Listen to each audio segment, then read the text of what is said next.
সে মহান মুনিবের দরবারে দিলের অন্তঃস্থল থেকে শুকরিয়া জ্ঞাপন করছি যে মহান আল্লাহ তাআলা আমাদেরকে আজকের এই কোরআনের মাহফিলে কোরআন থেকে আলোচনা শোনার জন্য আসার আর বসার মতো সুযোগ করে দিয়েছেন। এই জন্য সেই মহান মুনিবের দরবারে দিলের অন্তরস্থল থেকে শুকরিয়া জ্ঞাপন করছি, আলহামদুলিল্লাহ। আমরা আজকে এমন একটি জায়গায় আসতে পেরেছি যে জায়গাটি সম্পর্কে হযরত আলী রাদিয়াল্লাহু থেকে বর্ণিত রয়েছে, মাজালিসুল ইলমি হিয়া রাউদাতুম মির রিয়াদিল জান্নাহ। যেখানে কোরআনের আলোচনা করা হয় সেটাকে জান্নাতের বাগান বানিয়ে দেন কে? আজকের সেই জান্নাতের বাগানে আসতে পেরে বসতে পেরে আমরা খুশি না বেজার? যদি খুশি হয়ে থাকি আরো একবার সুউচ্চ আওয়াজে দিলের অন্তরস্থল থেকে শুকরিয়া জ্ঞাপন করছি, আলহামদুলিল্লাহ। সম্মানিত প্রিয় উপস্থিতি, এটা হচ্ছে কোরআনের বাগান, জান্নাতের বাগান। এখানে আমরা এসেছি কোরআন এবং হাদিসের আলোকে আলোচনা শোনার জন্য। এই কোরআন আর হাদিস থেকে যদি আলোচনা করা হয়, কোরআনের কথা যদি বলা হয়, যদি কোরআন পড়া হয়, তাহলে তার কিছু আদব আছে, নিয়ম আছে। আল্লাহ তাআলা বলেন, ওয়াইদা কুরিয়াল কুরআনু ফাসতামিউ লাহু ওয়া আনসিতু লাআল্লাকুম তুরহামুন। আল্লাহ বলেন, যখন তোমাদের সামনে কোরআন পড়া হবে, কোরআন থেকে আলোচনা করা হবে, ফাসতামিউ লাহু ওয়া আনসিতু, তখন তোমরা চুপ থাকবে আর মনোযোগ সহকারে শুনবে। কার কথা? আল্লাহ বলেন, যদি চুপ থাকতে পারো আর মনোযোগ সহকারে কোরআনের কথা শুনতে পারো, লাআল্লাকুম তুরহামুন, তাহলে তোমাদের উপরে আল্লাহর রহমত বর্ষিত হবে। সুবহানাল্লাহ। সম্মানিত প্রিয় উপস্থিতি, এমন এক কোরআন থেকে আলোচনা করব যে কোরআন থেকে আলোচনা করলে বিশ্বনবী জনাব মুহাম্মদুর রাসূলুল্লাহ সাল্লাল্লাহু আলাইহি ওয়াসাল্লাম বলেন, মান ক্বালা বিহি সাদাকা, যে কোরআন থেকে কথা বলে সেই সত্য কথা বলে। বিশ্বনবী বলেন, ওমান আমিলা বিহি উজিরা, যে কোরআন দিয়ে আমল করবে, কোরআনের উপর আমল করবে, তাকে পুরস্কৃত করা হবে। ওমান হাকামা বিহি আদালা, যে কোরআন দিয়ে বিচার ফয়সালা করবে, সে সত্য এবং সঠিক বিচার করবে। ওমান দাআ ইলাইহি হুদিয়া ইলা সিরাতিম মুস্তাকিম, যে কোরআনের দিকে মানুষকে আহ্বান করবে আর ডাকবে, ফাকাদ হুদিয়া ইলা সিরাতিম মুস্তাকিম, সে সরল সঠিক সিরাতাম মুস্তাকিমের পথের দিকে আহ্বান করবে। তাহলে আল্লাহর রাসূল বলেন যে কোরআন থেকে কথা বলে, সে কি কথা বলে? সত্য কথা বলে। আমরা সেই সত্য কথা শুনবো তো ইনশাআল্লাহ। এই কোরআন এমন একটি গ্রন্থ, কবি বলেন, এই মহাবিশ্বের মহাবিস্ময়কর কোরআনের বাণী, বিজ্ঞান বলো আর দর্শন বলো, এই কোরআনের কাছে সবই ঋণী। তাহলে সে কোরআন থেকে আজকে আমরা কথা বলবো, যে কোরআন হচ্ছে বিশ্বনবী জনাবে মুহাম্মদুর রাসূলুল্লাহ সাল্লাল্লাহু আলাইহি ওয়াসাল্লামের সর্বশ্রেষ্ঠ মুজিজা। বিশ্বনবী জনাবে মুহাম্মদুর রাসূলুল্লাহ সাল্লাল্লাহু আলাইহি ওয়াসাল্লাম বলেন, প্রত্যেক নবীর উপরে কিছু না কিছু মুজিজা আল্লাহ তাআলা প্রত্যেক নবীকে দিয়েছেন, আর ওই মুজিজা দেখে তার উম্মতেরা, তখনকার যুগের মানুষেরা তাদের উপরে ঈমান এনেছে। সুবহানাল্লাহ। আর আল্লাহ তাআলা আমাকে এমন একটি মুজিজা আমার উপর নাযিল করেছেন, তা হচ্ছে ওহী, যা আল্লাহ আমার উপর নাযিল করেছেন। এই জন্য আমি মনে করি কিয়ামতের ময়দানে প্রত্যেক উম্মতের, প্রত্যেক নবীর উম্মতের চাইতে আমার উম্মতের সংখ্যা বেশি হবে। সুবহানাল্লাহ। সম্মানিত প্রিয় হাজিরিন, প্রত্যেক নবী চলে গেছেন, তাদের মুজিজা শেষ হয়ে গেছে। আমাদের নবী মুহাম্মদুর রাসূলুল্লাহ সাল্লাল্লাহু আলাইহি ওয়াসাল্লাম চলে গেছেন, তার সমস্ত মুজিজা শেষ হয়ে গেছে, কিন্তু রাসূলের সর্বশ্রেষ্ঠ মুজিজা কোরআন আছে নাকি নাই বলেন? এই কোরআন কিয়ামত পর্যন্ত থাকবে, আর মানুষ এই কোরআন থেকে হেদায়েত নেবে। সুবহানাল্লাহ। সেই কোরআন থেকে আজকে কথা বলবো। বিশ্বনবী জনাবে মুহাম্মদুর রাসূলুল্লাহ সাল্লাল্লাহু আলাইহি ওয়াসাল্লামকে আল্লাহ তাআলা এমন একটি যুগে এই পৃথিবীর জমিনে প্রেরণ করেছিলেন, যে যুগটিকে আইয়ামে জাহিলিয়ার যুগ বলা হয়, যে যুগে মানুষগুলো অন্যায় বিচার, বিভিন্ন পাপাচারের সাথে জড়িত ছিল, যুদ্ধ বিগ্রহ এগুলার সাথে যখন মানুষগুলা জড়িত ছিল, মদ জুয়া সকল প্রকার অন্যায়ের সাথে যখন তখনকার মানুষগুলা জড়িত ছিল, আইয়ামে জাহিলিয়ার ঘোর অন্ধকারের মধ্যে যখন মানুষগুলো হাবুডুবু খাচ্ছিল, মহান রব্বুল আলামিন বিশ্বনবী জনাবে মুহাম্মদুর রাসূলুল্লাহ সাল্লাল্লাহু আলাইহি ওয়াসাল্লামকে এই পৃথিবীর জমিনে ওমা আরসালনাকা ইল্লা রাহমাতাল লিল আলামিন হিসেবে প্রেরণ করেন। সুবহানাল্লাহ। এই বিশ্ব জগতের জন্য, এই বিশ্ববাসীর জন্য রাসূল সাল্লাল্লাহু আলাইহি ওয়াসাল্লামকে রহমত হিসেবে এই জমিনে প্রেরণ করেন। এমন এক রহমতের নবী আল্লাহ তাআলা প্রেরণ করেন। খ্রিস্টান পণ্ডিত বহায়রা বলেছিল বিশ্ব নবীর সম্পর্কে, বালক 12 বছরের মুহাম্মদ সাল্লাল্লাহু আলাইহি ওয়াসাল্লামকে খ্রিস্টান পণ্ডিত বহায়রা দেখে বলছিল, হাদা সাইয়্যিদুল আলামিন, হাদা ইয়াবাতুল্লাহু রাহমাতাল লিল আলামিন। এই বালক সাধারণ কোনো বালক নয়, এই বালক হচ্ছে হাদা সাইয়্যিদুল আলামিন, এই বালক হচ্ছে বিশ্ব জগতের নেতা, এই বালক হচ্ছে বিশ্ব জগতের জন্য রহমত। যে আল্লাহ তাআলা রহমত হিসেবে রাসূলকে এই জমিনে প্রেরণ করেছেন, একজন খ্রিস্টান পণ্ডিত হয়ে 12 বছরের বালক মুহাম্মদ সাল্লাল্লাহু আলাইহি ওয়াসাল্লামকে দেখে বলেন, এই বালক হচ্ছে বিশ্ব জগতের জন্য রহমত। সুবহানাল্লাহ। রহমাতাল লিল আলামিন সেই আইয়ামে জাহিলিয়ার ঘোর অন্ধকারের মধ্যে পৃথিবীর জমিনে আগমন করলেন। এই বিশ্ববাসীর জন্য আদর্শ হিসেবে আল্লাহ তাআলা প্রেরণ করলেন নবী মুহাম্মদুর রাসূলুল্লাহ সাল্লাল্লাহু আলাইহি ওয়াসাল্লামের বয়স যখন 40 বছর হলো, আল্লাহ তাআলা বিশ্ব নবীর উপর এই পবিত্র কোরআনুল কারীম অবতীর্ণ করলেন। সুবহানাল্লাহ। পবিত্র কোরআনুল কারীম বিশ্ব নবীর উপরে অবতীর্ণ করা হলো। রাসূল সাল্লাল্লাহু আলাইহি ওয়াসাল্লাম এই কোরআনের দাওয়াত দেওয়ার জন্য দিক বিদিক ছুটাছুটি করছিলেন। মক্কার সকল মানুষের কাছে এই দাওয়াত পৌঁছে দিয়েছেন। তার স্ত্রী থেকে শুরু করে, তার বন্ধু আবু বকর থেকে শুরু করে সকলের কাছে ইসলামের দাওয়াত পৌঁছে দিয়েছেন। আর অনেকে ইসলামের ছায়াতলে কোরআনের দাওয়াত পেয়ে ইসলামের ছায়াতলে চলে এসেছে।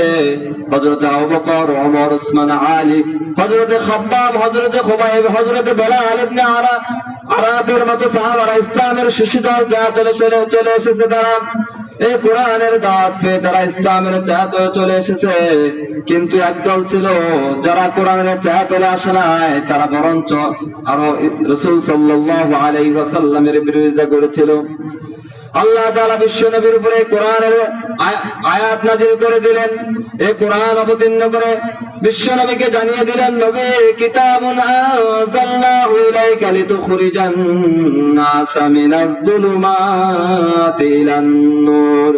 ও নবী, আপনার উপরে কোরআন এজন্য নাযিল করেছি, লিতুখরিজান নাসা মিনাজ যুলুমাতি ইলান নূর, যাতে আপনি অন্ধকারাচ্ছন্ন মানুষগুলোকে, পথহারা বিপদগামী মানুষগুলোকে জান্নাতের পথের দিকে নিয়ে আসতে পারেন। সুবহানাল্লাহ। লিতুখরিজান নাসা মিনাজ যুলুমাতি ইলান নূর, অন্ধকার থেকে যেন আলোর দিকে নিয়ে আসতে পারেন। ও নবী, আপনার উপরে কোরআন এজন্য অবতীর্ণ করা হয়েছে। সুবহানাল্লাহ। সম্মানিত প্রিয় হাজিরিন, বিশ্বনবী কোরআনের দাওয়াত দিচ্ছিলেন, আর মক্কার কাফের মুশরিকরা রাসূল সাল্লাল্লাহু আলাইহি ওয়াসাল্লামের বিরোধিতা করতে শুরু করলো।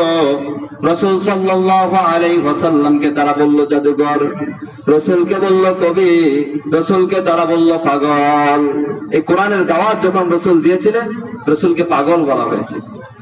আল্লাহ তাআলা কোরআনুল কারীমে সে কথা উল্লেখ করে বলেন, ওয়াকালু ইয়া আইয়ুহাল্লাযী নুজ্জিলা আলাইহিয যিকরু ইন্নাকা লামাজনুন। মহান আল্লাহ তাআলা বলেন, আর তারা বলে, হে ওই ব্যক্তি যার উপর কোরআন নাযিল হয়েছে, নিশ্চয় তুমি হচ্ছে একজন পাগল। নাউযুবিল্লাহ। তারা বলতে লাগলো, ওই ব্যক্তি যার উপর কোরআন নাযিল হয়েছে, নিশ্চয় তুমি একজন পাগল। সম্মানিত হাজিরিন, রাসূলকে তারা অত্যাচার শুরু করলো। এই কোরআনের দাওয়াত বিশ্বনবী দিচ্ছিলেন, রাসূলের উপর তারা অত্যাচার শুরু করে দিল। রাসূলকে পাগল, জাদুঘর, কবি বলতে শুরু করলো। তারা বলতে শুরু করলো, এটা মুহাম্মদের বানানো একটা কিতাব, এটা মুহাম্মদ রচনা করে এনেছে। এটা কি মুহাম্মদ বানিয়েছে বলেন? এটা কার পক্ষ থেকে নাযিল হয়েছে? তারা বলতে লাগলো, এটা মুহাম্মদুর রাসূলুল্লাহ সাল্লাল্লাহু আলাইহি ওয়াসাল্লাম বানিয়ে নিয়েছেন। আল্লাহ তাআলা তখন তাদের প্রতিবাদ করে কোরআনুল কারীমের সূরা বনী ইসরাঈলের 88 নম্বর আয়াত নাযিল করে আল্লাহ বলেন, কুল লা ইন ইজতামাআতিল ইনসু ওয়াল জিন্নু আলা আইয়াতু বিমিসলি হাযাল কুরআনি লা ইয়াতুনা বিমিসলিহি ওয়ালাউ কানা বা'দুহুম লিবা'দিন যহীরা। আল্লাহ তাআলা বলেন, বলো যদি মানুষ ও জিন এই কোরআনের অনুরূপ হাজির করার জন্য একত্রিত হয়, তারপরও তারা এই কোরআনের অনুরূপ হাজির করতে পারবে না। এই কোরআনের অনুরূপ তারা একটি কিতাব বানিয়ে আনতে পারবে না, বরঞ্চ তারা যদি একে অপরের সাহায্যকারী হয়ে যায়। সুবহানাল্লাহ। তারা বলে এই কোরআন মুহাম্মদ বানিয়ে নিয়েছে। আল্লাহ কোরআনের আয়াত নাযিল করে বলেন যে তারা যদি বলে যে কোরআন মুহাম্মদুর রাসূলুল্লাহ বানিয়ে নিয়েছে, তাহলে তারা এই কোরআনের অনুরূপ একটি কোরআন নিয়ে আসো। কিন্তু সেই যুগের কাফেররা কি পারছিল এই কোরআনের মতো একটা কোরআন বানিয়ে আনতে? তারা পারে না এই কোরআনের মতো একটা কোরআন বানিয়ে আনতে। আল্লাহ তাআলা তারপরে তাদেরকে চ্যালেঞ্জ দিয়ে বললেন, সূরা হুদের 13 নম্বর আয়াতে আল্লাহ তাআলা বলেন, আমি ইয়াকুলুনা ইফতারাহু কুল ফাতু বিআশরি সুওয়ারিন মিথলিহি মুফতারায়াতিন ওয়াদউ মান ইসতাতা'তুম মিন দুনিল্লাহি ইন কুনতুম সাদিকিন। আল্লাহ তাআলা বলেন, তারা কি বলে সে এটা রচনা করেছে?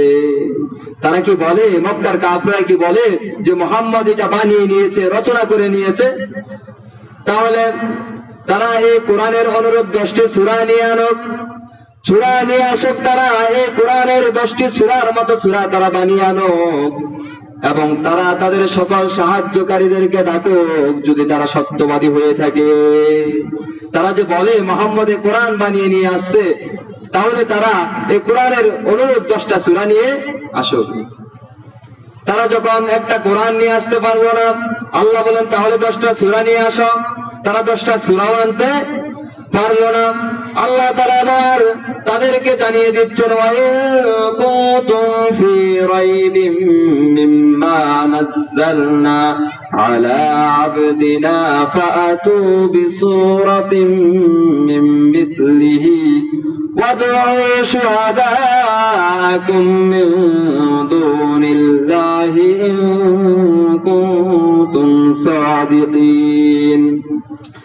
আল্লাহ তাআলা বলতেছেন, ওয়া ইন কুনতুম ফি রাইবিম মিম্মা নাযালনা, আমি যে আমার বান্দা মুহাম্মদুর রাসূলুল্লাহ সাল্লাল্লাহু আলাইহি ওয়াসাল্লামের উপর যে কিতাব নাযিল করেছি, তারা বুঝি এর উপর সন্দেহ পোষণ করে।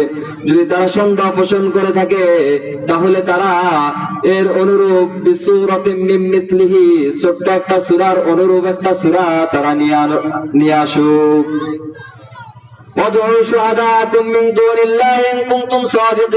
আর তারা পৃথিবীর সমস্ত সাহায্য সহযোগিতাকারীদেরকে ডাকুক আমি আল্লাহকে ছাড়া, যদি তারা সত্যবাদী হয়ে থাকে। প্রথমে আল্লাহ বললেন যে 10টি একটা কোরআন নিয়ে আসো, তারা পারলো না।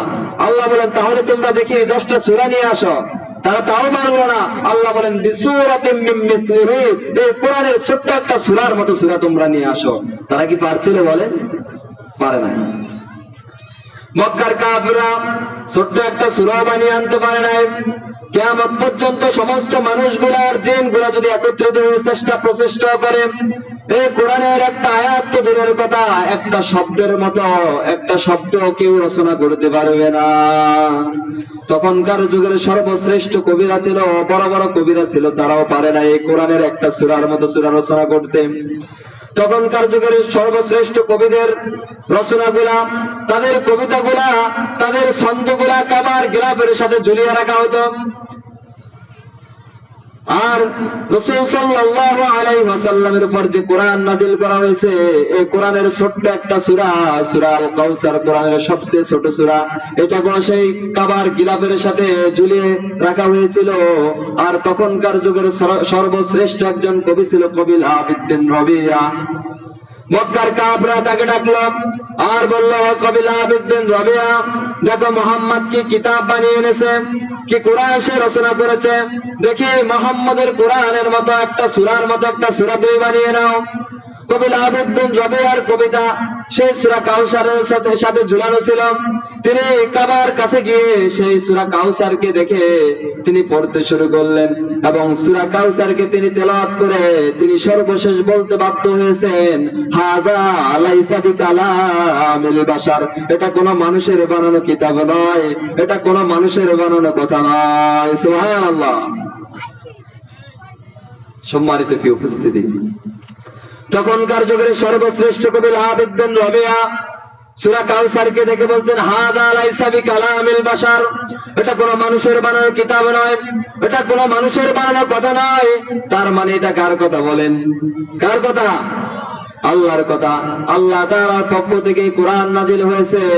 এই কোরআনের অনুরূপ তো দূরের কথা, এই কোরআনের একটা আয়াতের মতো আয়াত কিয়ামত পর্যন্ত কারো দ্বারা বানানো সম্ভব হবে না, ঠিক কি না? সম্মানিত প্রিয় উপস্থিতি, সম্মানিত প্রিয় হাজির, তখনকার যুগের কবিরা কোরআনের অনুরূপ তো দূরের কথা একটা আয়াত দ্বারা রচনা করতে পারে নাই। আজ পর্যন্ত এই বিজ্ঞানের যুগে কত বড় বড় বিজ্ঞানী, কত তাদের আবিষ্কার রয়েছে, কত বড় বড় সাহিত্যিক রয়েছে, কবি রয়েছে, তারা এই কোরআনের আয়াতের মতো একটা আয়াত বানাবে সেই সাহস তারা এখন পর্যন্ত করতে পারে নাই। এই কোরআন কেউ রচনা করতে পারে নাই। আবার যদি কেউ চায়, এই কোরআন তো বানাতে পারবে না, এই কোরআনকে ধ্বংস করতে চাইলে ধ্বংস করতে পারবে? বলেন, পারবে? রচনাও করতে পারবে না, ধ্বংস করতে পারবে না। তার কারণ হচ্ছে এই কোরআনের দায়িত্ব কে নিয়ে নিয়েছেন? আল্লাহ তাআলা এই কোরআনের সংরক্ষণের দায়িত্ব দুনিয়ার কোন মানুষের কাছে দেন নাই, কোন জিনের কাছে দেন নাই, দুনিয়ার কোন মাখলুকের কাছে আল্লাহ তাআলা এই কোরআন সংরক্ষণের দায়িত্ব দেন নাই। এই কোরআনুল কারীম সংরক্ষণের দায়িত্ব মহান রব্বুল আলামিন নিজের হাতে রেখে দিয়েছেন। এজন্য আল্লাহ তাআলা কোরআনুল কারীমের মধ্যে বলেন, ইন্না নাহনু নাযালনা যিকরা ওয়া ইন্না লাহু লাহাফিজুন, নিশ্চয় কোরআন আমি রব নাযিল করেছি, আর এই কোরআন সংরক্ষণের দায়িত্বটাও আমি রব্বুল আলামিন নিয়ে নিয়েছি। সুবহানাল্লাহ।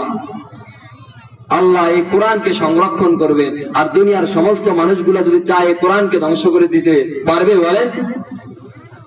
এই ভারত উপমহাদেশের মধ্যে ইংরেজেরা 200 বছর পর্যন্ত শাসন করছিল। 200 বছর পর্যন্ত ইংরেজেরা এই ভারত উপমহাদেশ শাসন করেছিল। যাওয়ার পূর্বে ভারত উপমহাদেশ থেকে তারা চেয়েছিল কোরআনকে শেষ করে দিবে, কারণ এই কোরআন হচ্ছে মুসলমানদের ঈমানি শক্তি, এই কোরআন হচ্ছে মুসলমানদের চেতনা। তারা জানে এই কোরআন আছে বলে মুসলমানরা এত শক্তি পায়, আমরা মুসলমানদের সাথে বিজয় হতে পারছি না। এই জন্য ইংরেজরা চেয়েছিল এই ভারতবর্ষ থেকে সমস্ত কোরআন গুলা শেষ করে দিবে। আর এই জন্য তারা একটা টিম গঠন করছিল, এমনকি তারা ওই টিমের সদস্যদের দায়িত্ব ছিল যত কোরআন আছে সমস্ত লাইব্রেরির থেকে কোরআন গুলা নিয়ে নিবে তারা, আর সমস্ত কোরআন গুলা পড়ে শেষ করে দিবে। তারা কোরআন পড়তে শুরু করলো, কিন্তু তারা এক পর্যায়ে দেখলো যে আমরা তো এই কাগজের প্রিন্টের এই কোরআন আমরা পড়ে শেষ করছি, কিন্তু মুসলমানরা তো এই কোরআন শুধু কাগজের প্রিন্টে লিখে রাখে নাই, এই কোরআন তো মুসলমানরা তাদের হৃদয়ের প্রিন্টে লিখে রেখেছে। সুবহানাল্লাহ। তার কারণ হচ্ছে কোরআন তো মুসলমানেরা এই কোরআনকে হাফজ করে মুখস্থ করে রেখেছে। অসংখ্য হাফেজে কোরআন রয়েছে। আমরা যদি পৃথিবীর সমস্ত কোরআন গুলো পড়ে শেষ করে দিতে চাই, কিন্তু এই কোরআন তো মুসলমানেরা মুখস্থ করে রেখেছে, আমরা চাইলে এই কোরআনকে শেষ করতে পারবো না। তারা ব্যর্থ হয়ে গেল। সম্মানিত প্রিয় হাজিরিন, আজও আমরা দেখছি পৃথিবীর প্রান্তে প্রান্তে এই কোরআনকে পুড়ে ফেলা হচ্ছে, কোরআনের উপরে দাঁড়িয়ে ছবি করা হচ্ছে, কোরআনকে ছিঁড়ে ফেলা হচ্ছে। তারা হাজারো চেষ্টা করলে কোরআনকে পৃথিবী থেকে বিদায় করতে পারবে? বলেন। তার কারণ এই কোরআনের সংরক্ষণের দায়িত্ব কার হাতে? আল্লাহ তাআলা এই কোরআন সংরক্ষণের দায়িত্ব নিয়ে নিয়েছেন। কেউ চাইলে এই কোরআনের মতো একটা কোরআন বানাতেও পারবে না, আবার কেউ চাইলে এই কোরআনকে ধ্বংস করতেও পারবে না। তার কারণে কোরআনের সংরক্ষণের দায়িত্ব মহান রব্বুল আলামিনের হাতে। সম্মানিত প্রিয় উপস্থিতি, সম্মানিত প্রিয় হাজিরিন, সেই কোরআন আল্লাহ তাআলা আমাদের কাছে দিয়েছেন। দা হোলি কোরআন কমপ্লিট কোড অফ লাইফ। এই পবিত্র কোরআন এই মুসলিম জাতির পূর্ণাঙ্গ জীবন বিধান হিসেবে আল্লাহ তাআলা আমাদেরকে দিয়েছেন। সুবহানাল্লাহ। এমন একটা কোরআন আল্লাহ তাআলা আমাদের জন্য দিয়েছেন যে কোরআনের মধ্যে আমাদের যত যা প্রয়োজন আছে সমস্ত প্রয়োজনগুলো আল্লাহ তাআলা এই কোরআনের মধ্যে দিয়ে দিয়েছেন। এই কোরআনের কাছে যারাই আসবে এই কোরআন তাদেরকে লিতুখরিজান নাস মিনাজ যুলুমাতি ইলান নূর, অন্ধকার থেকে সে আলোর পথ দেখিয়ে দিবে। সুবহানাল্লাহ। তার কারণ হচ্ছে জীবনের সমস্ত সমস্যার সমাধান এই কোরআনের মধ্যে আছে না নাই বলেন? আছে। কি চাইবেন, কি জিজ্ঞাসা করবেন কোরআনের কাছে, কোরআন সমস্ত কিছুর উত্তর দিয়ে দিবেন। আপনার সমস্ত প্রয়োজন কোরআন বলে দিবে, আপনার সমস্ত প্রশ্নের জবাবে কোরআন দিয়ে দিবে। এই কোরআনের কাছে যদি জিজ্ঞাসা করতে চান, ও কোরআন কই থেকে এসেছো, কে তোমাকে নাজিল করেছে, কার উপর তুমি নাজিল হয়েছ, কোরআন তার জবাব দিয়ে বলেন তাবারাকাল্লাযী নাযালাল ফুরকানা আলা আবদিহি লিয়াকুনা লিল আলামিনা নাযীরা। আল্লাহ তাআলা বলেন এই পবিত্র কোরআন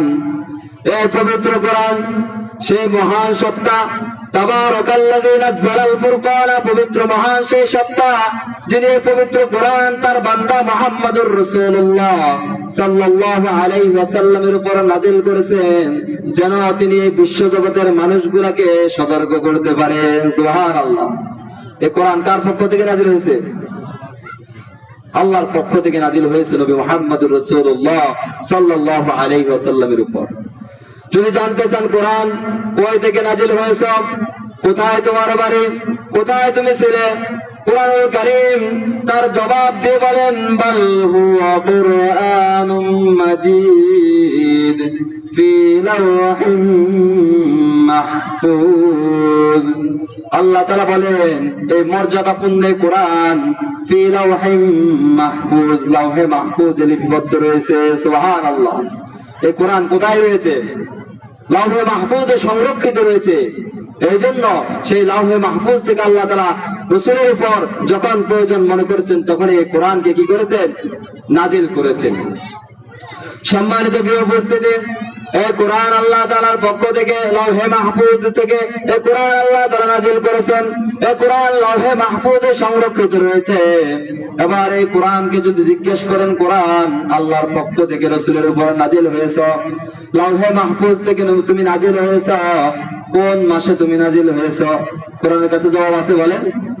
কোরআন বলে শাহরু রমাদানাল্লাযী উনজিলা ফীহিল কুরআন। আল্লাহ বলেন পবিত্র রমজান মাসে এই কোরআনকে নাজিল করা হয়েছে। সুবহানাল্লাহ। কোন মাসে কোরআন নাজিল হয়েছে? সেই রমজান আমাদের সামনে আসতেছে। সম্মানিত প্রিয় উপস্থিতি, এবার কোরআনকে জিজ্ঞেস করেন কোরআন রমজান মাসে নাজিল হয়েছ, রমজানের কোন দিনে তুমি নাজিল হয়েছ? তুমি কি দিনে নাজিল হয়েছ নাকি রাতের আধারে নাজিল হয়েছ? কোরআনুল কারীম সে জবাব দিয়ে বলেন ইন্না আনজালনাহু ফী লাইলাতিল কদর। আল্লাহ বলেন নিশ্চয় কোরআনকে লাইলাতুল কদরে নাজিল করা হয়েছে। সুবহানাল্লাহ। কোরআনকে জিজ্ঞাসা করলাম কোরআন আল্লাহর পক্ষ থেকে নাজিল হয়েছে, রাসূলের উপর নাজিল হয়েছে, লাওহে মাহফুজে তোমার বাড়ি, লাওহে মাহফুজ থেকে তুমি অবতীর্ণ হয়েছ। কোরআন তুমি নাজিল হয়েছে রমজান মাসে লাইলাতুল কদরে। ও কোরআন তুমি কি জন্য নাজিল হয়েছ? কোরআন বলেন লিতুখরিজান নাস মিনাজ যুলুমাতি ইলান নূর, এই অন্ধকারাচ্ছন্ন বিপদগামী জাহান্নামের আসামী মানুষগুলাকে জান্নাতের সেই আলোর পথের দিকে নিয়ে আসার জন্য আমি কোরআনকে নাজিল করা হয়েছে। সুবহানাল্লাহ। এবার কোরআনকে প্রশ্ন করলাম কোরআন মানুষকে অন্ধকার থেকে আলোর পথে নিয়ে আসার জন্য নাজিল হয়েছে, জাহান্নামী মানুষগুলাকে জান্নাতের পথে নিয়ে আসার জন্য তুমি নাজিল হয়েছ, তোমার মধ্যে এমন কি রয়েছে? আল্লাহ তাআলা কোরআনুল কারীমের কাছে আমরা যখন এই প্রশ্ন করি আল্লাহ তাআলা কোরআনের মধ্যে সে জবাব দিয়ে দিয়েছেন। মহান আল্লাহ তাআলা বলেন মা ফাররাতনা ফিল কিতাবি মিন শাই, আমি এই কোরআনের মধ্যে কোনো কিছুই বাদ দেই নাই। ও দুনিয়ার মানুষ, তোমাদের সমাজনীতি, তোমাদের রাজনীতি, তোমাদের পারিবারিক নীতি, তোমাদের শিক্ষানীতি থেকে শুরু করে তোমাদের ব্যক্তিগত জীবন থেকে আন্তর্জাতিক জীবন পর্যন্ত তোমাদের যা কিছু দরকার ও দুনিয়ার মানুষ, আমি সব কিছু এই কোরআনের মধ্যে দিয়েছি। মা ফাররাতনা ফিল কিতাবি মিন শাই, কোনো কিছুই আমি রব বাদ দেই নাই। সুবহানাল্লাহ। কি দরকার? সব এই কোরআনের মধ্যে আছে না নাই বলে?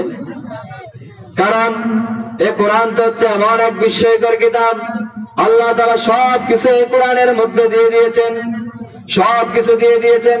আবার কোরআনকে জিজ্ঞাসা করলাম, কোরআন সব কিছু তোমার মধ্যে আছে, সব তোমার মধ্যে আছে, তোমার মধ্যে কি কোনো ভুল টুল নাই?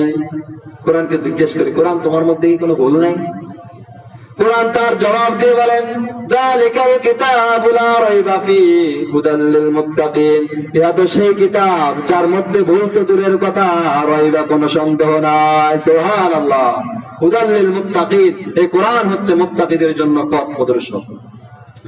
সম্মানিত প্রিয় উপস্থিতি, সম্মানিত প্রিয় হাজিরিন, তাহলে কোরআনের কাছে যতই প্রশ্ন করি, কোরআনের কাছে সব জবাব রয়েছে। এভাবে যদি হাজারো প্রশ্ন কোরআনের কাছে করা হয়, কোরআন সমস্ত জবাব এই কোরআনের কাছে আছে না নাই বলেন? আমাদের জীবনের সমস্ত প্রশ্নের জবাবগুলো এই কোরআন দিয়ে দিবে। তার কারণ হচ্ছে কোরআন তো এমন এক বিস্ময়কর কিতাব, এমন এক আশ্চর্যান্বিতার কিতাব আল্লাহ তাআলা আমাদেরকে দিয়েছেন। বিশ্বনবী জনাবে মুহাম্মদুর রাসূলুল্লাহ সাল্লাল্লাহু আলাইহি ওয়াসাল্লাম বলেন, লা তুহসা আজাইবুহু, এই কোরআন হচ্ছে এক আশ্চর্যান্বিতার কিতাব। সুবহানাল্লাহ। কেমন আশ্চর্যান্বিতার কিতাব, কেমন বিস্ময়কর কিতাব! তার কারণ হচ্ছে দেখেন, বিশ্বনবী জনাবে মুহাম্মদুর রাসূলুল্লাহ সাল্লাল্লাহু আলাইহি ওয়াসাল্লাম যখন এই কোরআন নামাজের মধ্যে তেলাওয়াত করতেছিলেন, রাসূল সাল্লাল্লাহু আলাইহি ওয়াসাল্লামের পিছনে জিনদের একটি দল এই কোরআন শুনতেছিল। যে কোরআন থেকে আলোচনা করতেছি, এই কোরআন রাসূল নামাজে তেলাওয়াত করেছেন, আর জিনদের একটি দল এই কোরআন বিশ্বনবীর পিছনে শুনতেছিল। আল্লাহ সে কথা কোরআনুল কারীমের মধ্যে বলেন, قل أوحي إلي أنه استمع نفر من الجن فقالوا إنا سمعنا قرآنا عجبا। আল্লাহ বলেন, ও নবী, আপনার উপর যে ওহী আমি অবতীর্ণ করেছি, যে কোরআন আমি আপনার উপর নাযিল করেছি, আন্নাহু ইসতামা নাফারুম মিনাল জিন, আপনার পিছনে সে কোরআন শুনতেছিল জিনদের একটি দল, আর তারা এই কোরআন আপনার পিছনে শুনে তারা বলতে বাধ্য হয়েছে, ইন্না সামি'না কুরআনান আজাবা, তারা বলতে বাধ্য হয়েছে, নিশ্চয় আমরা এক বিস্ময়কর কিতাব শুনেছি। সুবহানাল্লাহ। যে জিনেরা তাওরাত শুনেছে, জাবুর শুনেছে, ইনজিল শুনেছে, শত শত বছর বয়স যে জিনদের ছিল, সেই জিনেরা বিশ্বনবীর পিছনে কোরআন তেলাওয়াত শুনে তারা বলে, ইন্না সামি'না কুরআনান আজাবা, নিশ্চয় আমরা এক আশ্চর্যান্বিতার কোরআন শুনেছি। সুবহানাল্লাহ। এই জন্য বিশ্বনবী বলেন, লা তুহসা আজাইবুহু, এই কোরআন হচ্ছে এক বিস্ময়কর কিতাব, আশ্চর্যান্বিতার কিতাব হচ্ছে কোরআন। এই কোরআনের মধ্যে রয়েছে সাগর জলের কথা, মহাকাশের কথা, মরুভূমির কথা, পাহাড়ের কথা, ইম্পোলজির কথা, এক্সনোলজি, কসমোলজি, বুটানি, হিউম্যান অ্যানাটমির কথা, সকল কথা আল্লাহ তাআলা এই কোরআনের মধ্যে দিয়ে দিয়েছেন। আল্লাহ তাআলা রাসূল এই জন্য বলেন, লা তুহসা আজাইবুহু, এই কোরআন হচ্ছে এক বিস্ময়কর কিতাব। তারপর রাসূল বলেন, ওয়ালা তাবলা গরাইবুহু, বিশ্বনবী বলেন, এই কোরআন কোনদিন কারো কাছে পুরাতন হবে না। এই কোরআন পুরাতন মনে হয়? রাসূল বলেন, ওয়ালা তাবলা গরাইবুহু, এই কোরআন কোনদিন কারো কাছে পুরাতন মনে হবে না। তার কারণ হচ্ছে, একটা গান যখন কেউ শুনে, কয়েকদিন শুনলে ওটা তাদের কাছে ভালো লাগে না। একটা সঙ্গীত যদি কেউ শুনে, কয়েকদিন শুনলে ওটা আর ভালো লাগে না, শুনতে আর মন চায় না। কিন্তু কোরআন এমন একটা কিতাব, যে কোরআন ছোটবেলা থেকে আমরা শুনতে রয়েছি। নামাজে যখন যাই সূরা ফাতিহা প্রতিদিন প্রত্যেক নামাজের মধ্যে শুধু শুনি। বলেন, কোনদিন কি বিরক্ত বোধ করছি আমরা? কোনদিন কি ইমাম সাহেবকে বলছি, ইমাম সাহেব এই সূরা আর পড়ার দরকার নাই, এটা আর ভালো লাগে না? বলছে নাকি? তার মানে এই কোরআন এক এক ইমাম সাহেবের পিছনে শুনি, এক এক আলেমদের কণ্ঠে শুনি, এক এক মজা উপলব্ধি করি। সুবহানাল্লাহ। এই জন্য বিশ্বনবী বলেন, এই কোরআন কোনদিন কারো কাছে পুরাতন হবে না। ফীহি মাসাবিহুল হুদা, এই কোরআনের মধ্যে রয়েছে হেদায়েতের মশাল। সুবহানাল্লাহ। কি রয়েছে এই কোরআনে? হেদায়েতের মশাল রয়েছে। এই কোরআনের কাছে যারাই আসবে, এই কোরআন যারাই শিখবে, এই কোরআনের কাছ থেকে যারাই হেদায়েত নেবে, এই কোরআনের আলোয় যারাই আলোকিত হবে, এই কোরআন তাদেরকে জান্নাতের পথ দেখিয়ে দিবে। তার কারণ হচ্ছে আল্লাহ নিজেই বলেন হুদাল লিন্নাস, এই কোরআন হচ্ছে বিশ্বের সকল মানুষের জন্য হেদায়েত। সুবহানাল্লাহ। এই জন্য কোরআনের কাছে যারাই আসবে, এই কোরআন তাদেরকে সেই জান্নাতের পথ দেখিয়ে দিবে।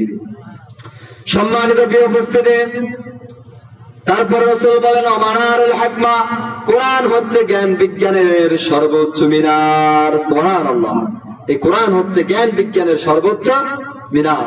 এই কোরআন হচ্ছে এক বিজ্ঞানময় কিতাব। এই মহাবিশ্বের মহাবিস্ময়কর কোরআনের বাণী, বিজ্ঞান বলো আর দর্শন বলো, এই কোরআনের কাছে সবই নেই। সম্মানিত প্রিয় হাজিরিন, সম্মানিত প্রিয় উপস্থিতি, এই জন্য আল্লাহ তাআলা কোরআনুল কারীমের মধ্যে বলেন ইয়াসিন ওয়াল কোরআনিল হাকীম, জ্ঞান গর্ব সেই বিজ্ঞানময় কোরআনের শপথ। এই কোরআনের মধ্যে বিজ্ঞানও আছে। সম্মানিত প্রিয় উপস্থিতি, এই জন্য সে কিতাব আল্লাহ তাআলা আমাদের জন্য দিয়েছেন, এমন একটা কিতাব আল্লাহ তাআলা আমাদেরকে দিয়েছেন, এই বিশ্ববাসীকে দিয়েছেন, যেন অন্ধকারাচ্ছন্ন জাহান্নামের মানুষগুলাকে জান্নাতের পথে নিয়ে আসতে পারে। এই জন্য রাসূল সাল্লাল্লাহু আলাইহি ওয়াসাল্লাম সেই মক্কার আইয়ামে জাহিলিয়ার ঘোর অন্ধকারের মধ্যে যে মানুষগুলো হাবুডুবু খাচ্ছিল, সেই মানুষগুলোর কাছে এই কোরআনের দাওয়াত পৌঁছে দিয়েছিলেন। সুবহানাল্লাহ। কিন্তু মক্কার সব মানুষ কিন্তু ইসলাম গ্রহণ করে নাই, কোরআনের কথাগুলো সকল মানুষ কিন্তু গ্রহণ করে নাই। কিন্তু হযরতে বেলাল, খাব্বাব, খুবাইবের মতো সাহাবারা এই কোরআনের আলোয় আলোকিত করে জান্নাতের সার্টিফিকেট পেয়ে তারা জান্নাতের অধিবাসী হয়ে গেছেন। সুবহানাল্লাহ। কিন্তু তারা যখন ইসলামের ছায়াতলে চলে এসেছেন, তারা যখন এই কোরআন গ্রহণ করে নিয়েছেন, কাফেরদের এটা সহ্য হয় নাই। তারা তাদের উপর অনেক নির্যাতন করেছে। তাদের কথা ছিল এই কোরআন কেউ শুনতে পারবে না, এই কোরআন কেউ মানতে পারবে না, এই কোরআনের আইন সমাজে বাস্তবায়ন করতে দেওয়া হবে না। তার কারণ ছিল, তারা বলছিল, আল্লাহ তাআলা সে কথা কোরআনের মধ্যে বলেন, তারা বলছিল ক্বালাল্লাযীনা কাফারু, সেই যুগের কাফেররা বলছিল লা তাসমাউ লিহাদাল কোরআন, এই কোরআন শোনা যাবে না, লা তাসমাউ, এই কোরআন শোনা যাবে না, লিহাদাল কোরআন, এই কোরআন বরঞ্চ কি করতে হবে, আলগাউ ফীহি লাআল্লাকুম তাগলিবুন, যেখানে কোরআনের কথা বলা হবে, যেখানে কোরআন পড়া হবে, সেখানে তোমরা গন্ডগোল সৃষ্টি করে দাও। সেই যুগের কাফেরদের কথা ছিল লাআল্লাকুম তাগলিবুন, যাতে তোমরা সফল হতে পারো, মুহাম্মদ যেন ব্যর্থ হয়ে যায়। নাউজুবিল্লাহ। আজও দেখবেন বিভিন্ন জায়গায় কোরআনের মাহফিলে বাধা দেওয়া হয় না, কোরআনের কথা যেখানে বলা হয় সেখানেই বাধা। যারা বাধা দেয় তাদের আচরণগুলা কাদের মতো হইতেছে বলেন? সেই যুগের কাফেরদের মতো হইতেছে, যে এই যুগের কাফেররা কোরআন শুনতে বাধা দিয়েছিল। কোরআনের কথা রাসূল যখন বলতো গন্ডগোল সৃষ্টি করে দিত। আজকে যারা কোরআনকে বাধা দিবে, কোরআনের আলোচনার মধ্যে গন্ডগোল সৃষ্টি করে দিবে, তারা সেই যুগের কাফেরদের মতো তাদের আচরণ হয়ে যাবে। সম্মানিত প্রিয় উপস্থিতি, সম্মানিত প্রিয় হাজিরিন, এই জন্য কোরআন আমাদেরকে পড়তে হবে, কোরআন আমাদেরকে শিখতে হবে। বিশ্বনবী জনাবে মুহাম্মদুর রাসূলুল্লাহ সাল্লাল্লাহু আলাইহি ওয়াসাল্লামের অসংখ্য সাহাবী এই কোরআনের দাওয়াত গ্রহণ করার কারণে তাদেরকে অনেক নির্যাতন ভোগ করতে হয়েছে।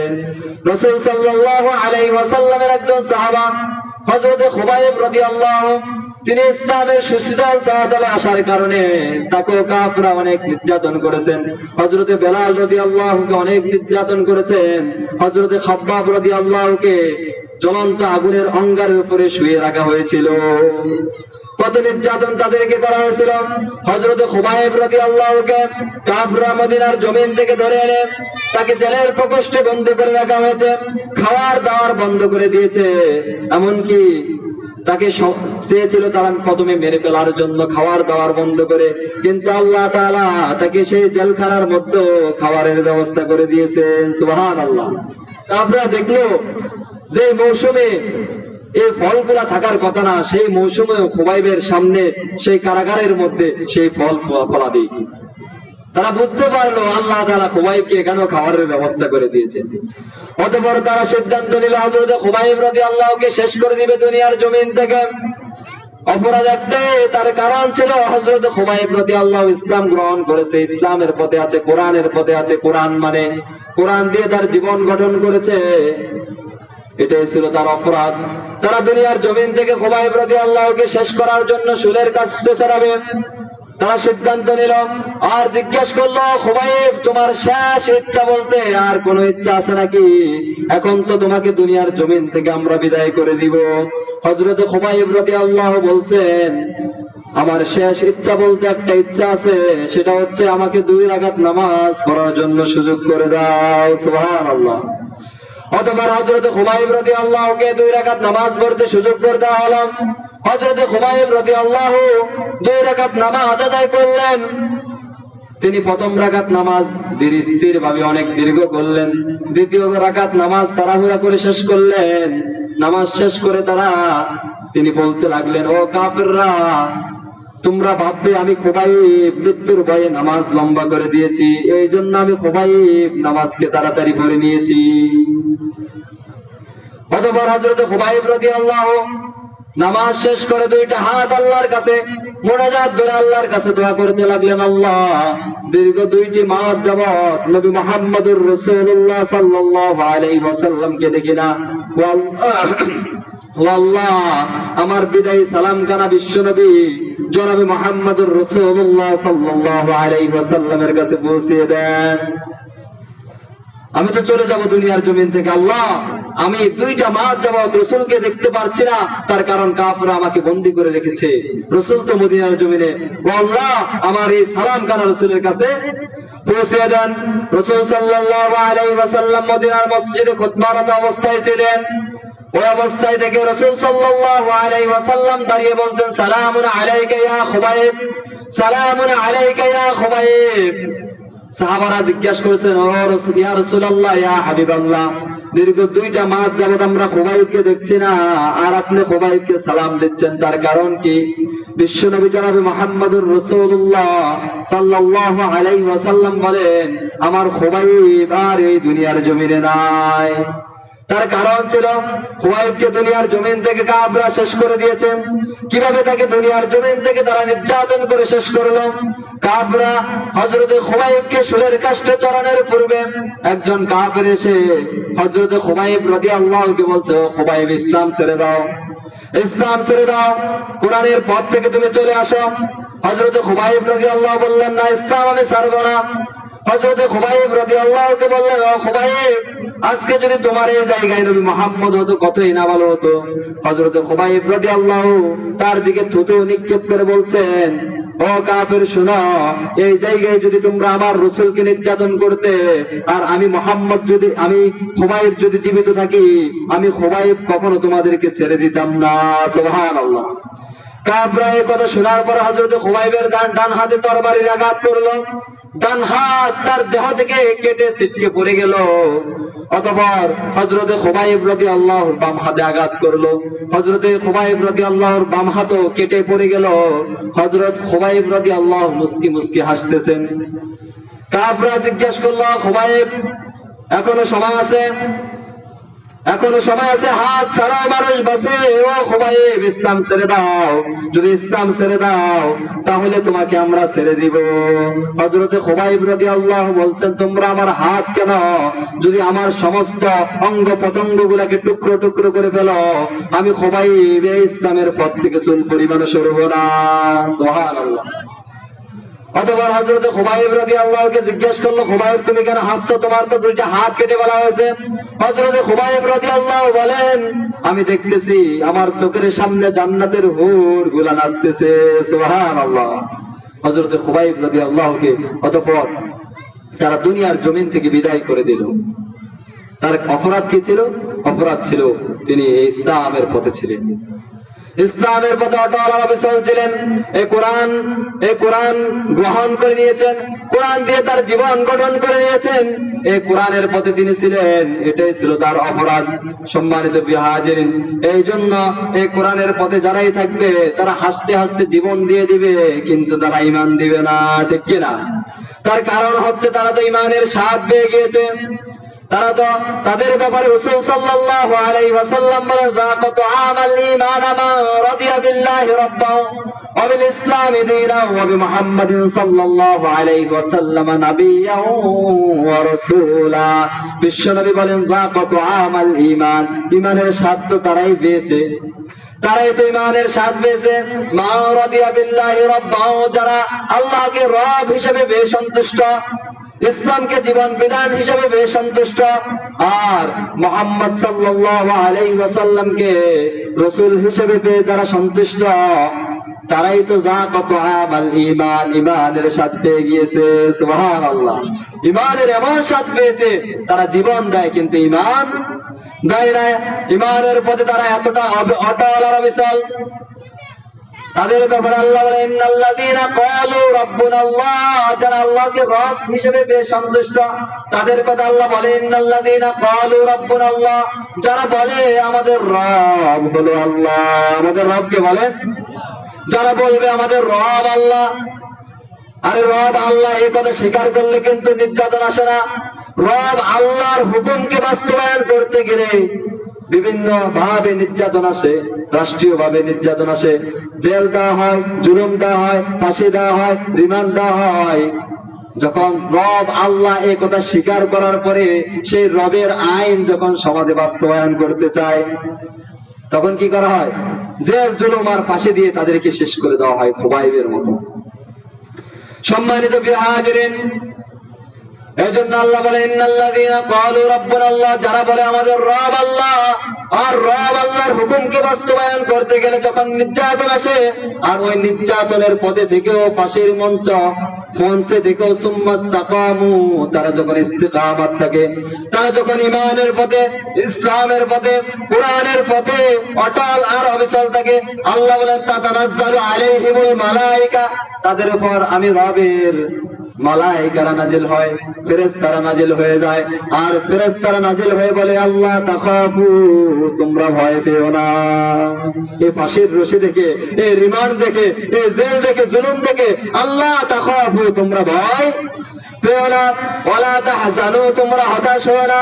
ওয়া আবশিরু বিল জান্নাতিল্লাতী কুনতুম তুআদুন, সেই জান্নাতের সুসংবাদ গ্রহণ করো যার ওয়াদা করেছেন কে। সেই জান্নাতের পথে আমরা, সেই জান্নাত আমরা চাই না বলেন? সেই জান্নাতের যদি যেতে চায় তাহলে এই কোরআন দিয়ে আমাদের জীবনকে, আমাদের সমাজকে, আমাদের রাষ্ট্রকে গঠন করতে হবে। সম্মানিত বিহাজিরিন, এই জন্য যে আয়াতটি আমি তেলাওয়াত করেছিলাম, আল্লাহ সে আয়াতের মধ্যে বলছেন এই অন্ধকার আচ্ছন্ন মানুষগুলাকে আলোর পথে নিয়ে আসতে হবে। এই আলোর পথে নিয়ে আসতে হলে এই কোরআনকে পড়তে হবে, এই কোরআনকে জানতে হবে, এই কোরআনকে বুঝতে হবে। পড়া লাগবে না এই কোরআন? তার কারণ এই কোরআন যারা পড়বে তাদের মর্যাদা বাড়িয়ে দিবে কে বলেন?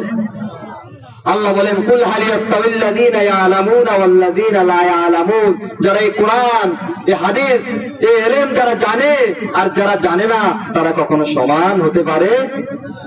তার মানে যারা কোরআন জানে, কোরআনের জ্ঞান যাদের মধ্যে আছে, হাদিসের জ্ঞান যাদের মধ্যে আছে, তাদের সম্মান আল্লাহর কাছে অনেক বেশি। এই জন্য আল্লাহ তাআলা এই কোরআনকে নাজিল করে সর্বপ্রথম বলেছেন ইকরা আফরা, পড়তে হবে, কিনতে হবে। সেই কোরআনে এই মাদ্রাসায় শেখানো হয়, সেই কোরআনে শেখানো হয়।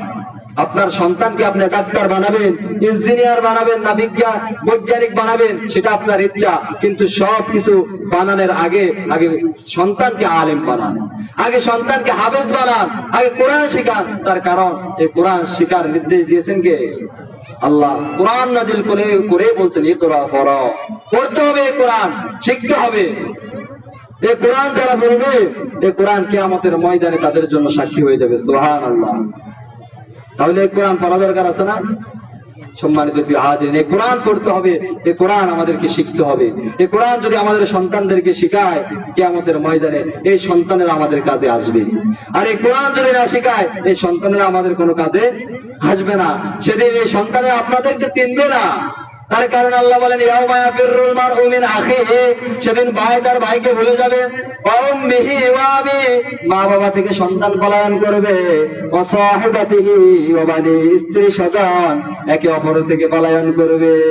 কিয়ামতের সেই কঠিন মুসিবতের দিনে যখন সূর্যটা মাথার নিকটবর্তী চলে আসবে, সেদিন মা তার সন্তানকে চিনবে না, ভাই তার ভাইকে চিনবে না, নেতা তার কর্মীকে চিনবে না, পীর সাহেব তার মুরিদকে সেদিন চিনবে না। সবাই ইয়া নাফসি বলতে থাকবে। সম্মানিত বিহাজিরিন, সেদিন মা তার সন্তানের কাছে যাবে, সন্তান তার মায়ের কাছে দৌড়ে চলে যাবে আর বলবে, মাগো আজকে একটা নেকির প্রয়োজন, একটা নেকি যদি মা দাও তাহলে আজকে একটা নেকির কারণে আমি জান্নাতে চলে যাইতে পারতেছি। মা বলবো, কে তুমি? তোমাকে আমি চিনি না। আর দুনিয়ার জমিনে তো আমার বিবাহ হয় নাই, আমার সন্তান আসবে কই থেকে? তার কারণ মায়ের এখন মুসিবতে আছে নাকি? সেদিন মা বলবে, আমি তোমাকে চিনি না। সম্মানিত প্রিয় হাজিরিন, সেই কঠিন মুসিবতের দিনে এই সন্তানেরা কাজে আসবে না, ডাক্তার ইঞ্জিনিয়ারের কাজে আসবে না। যদি কোরআনের হাফেজ আর আলেম বানান, ওই হাফেজ আর আলেমই আপনার কাছে আসবে।